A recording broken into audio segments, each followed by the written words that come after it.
السلام علیکم۔ حضرت امام ابو حنیفہ ایک دن ظہر کی نماز کے بعد گھر تشریف لے گئے۔ بالا خانے پر آپ کا گھر تھا۔ جا کر آرام کرنے کے لیے بستر پر لیٹ گئے۔ اتنے میں کسی نے دروازے پر نیچے دستک دی۔ آپ اندازہ کیجئے جو شخص ساری رات جاگا ہوا ہو اور سارا دن مصروف رہا ہو، اس وقت اس کی کیا کیفیت ہوگی۔ ایسے وقت میں کوئی آ جائے تو انسان کو کتنا ناگوار ہوتا ہے کہ یہ شخص بے وقت آ گیا۔ لیکن امام صاحب اٹھے، زینے سے نیچے اترے، دروازہ کھولا تو دیکھا کہ ایک صاحب کھڑے ہیں۔ امام صاحب نے اس سے پوچھا کہ کیسے آنا ہوا۔ اس نے کہا کہ ایک مسئلہ معلوم کرنا ہے۔ دیکھیے، اول تو امام صاحب جب مسائل بتانے کے لیے بیٹھے تھے وہاں آ کر تو مسئلہ پوچھا نہیں، اب بے وقت پریشان کرنے کے لیے یہاں آ گئے۔ لیکن امام صاحب نے اس کو کچھ نہیں کہا، بلکہ فرمایا، اچھا بھائی کیا مسئلہ ہے؟ اس نے کہا کہ میں کیا بتاؤں، جب میں آ رہا تھا تو مجھے یاد تھا کہ کیا مسئلہ معلوم کرنا ہے، لیکن اب میں بھول گیا، یاد نہیں آ رہا کہ کیا مسئلہ پوچھنا تھا۔ امام صاحب نے فرمایا کہ اچھا جب یاد آ جائے تو پھر پوچھ لینا۔ آپ نے اس کو برا بھلا نہیں کہا، نہ ہی اس کو ڈانٹا ڈپٹا، بلکہ خاموشی سے اوپر چلے گئے۔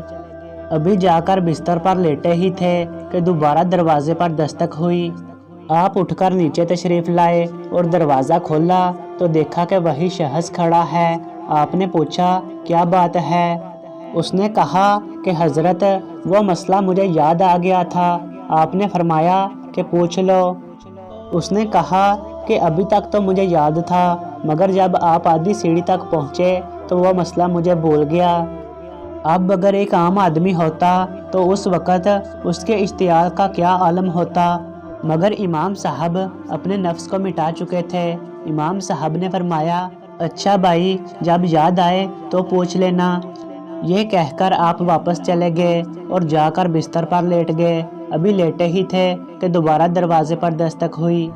آپ پھر نیچے تشریف لائے، دروازہ کھولا تو دیکھا کہ وہی شخص کھڑا ہے۔ اس نے کہا کہ حضرت وہ مسئلہ یاد آ گیا۔ امام صاحب نے پوچھا کہ کیا مسئلہ ہے؟ اس نے کہا کہ یہ مسئلہ معلوم کرنا ہے کہ انسان کی نجاست کا ذائقہ کڑوا ہوتا ہے یا میٹھا۔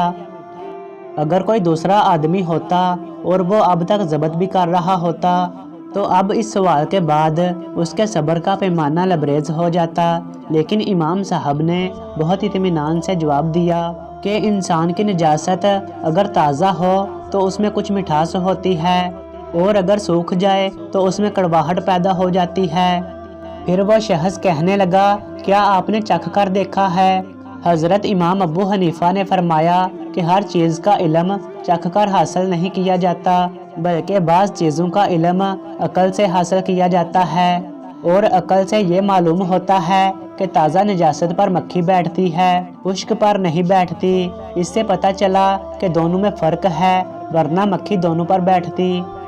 جب امام صاحب نے یہ جواب دے دیا تو اس شخص نے کہا، امام صاحب میں آپ کے سامنے ہاتھ جوڑتا ہوں، مجھے معاف کیجیے گا، میں نے آپ کو بہت ستایا، لیکن آج آپ نے مجھے ہرا دیا۔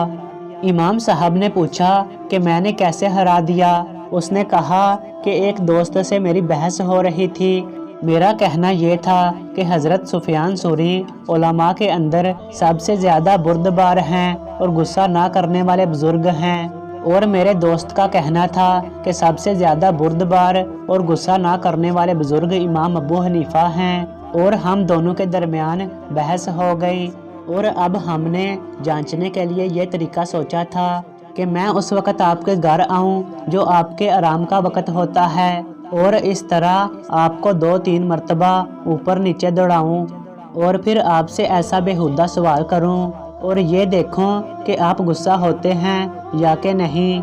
میں نے کہا کہ اگر غصہ ہوگے تو میں جیت جاؤں گا، اور اگر غصہ نہ ہوئے تو تم جیت گئے، لیکن آج آپ نے مجھے ہرا دیا۔ اور واقعہ یہ ہے کہ میں نے اس روئے زمین پر ایسا حلیم انسان جس کو غصہ چھو کر بھی نہ گزرا ہو، آپ کے علاوہ کوئی دوسرا نہیں دیکھا۔